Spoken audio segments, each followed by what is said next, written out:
My name is Hussein and I'm an engineering supervisor at Martinrea. Mostly for work, I lead the development of a lot of computer vision systems that are used in manufacturing for automotive applications. I think a lot of what I've been seeing is kind of having machines and robots and also people, just giving them both the information and ability to be their own agents and act intelligently is how I would describe it, right? A lot of like sensoring system and automation and all that has existed for a while, but it's all programmed in, right? Now you're seeing robots with the ability with, for example, vision to be able to see and decide their paths. You have automatic quality and you have tools that help people to make better decisions. I just graduated from university and now I've been working in the field for a bit.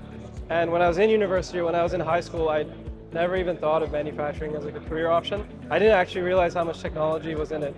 And so I would describe it as, a lot of the technology that you're used to seeing, all the cool kind of robotics and all that stuff that you see, except it's done really well. It's done in a clean and efficient way, in a way that's reproducible, and it's for something with purpose, right? So.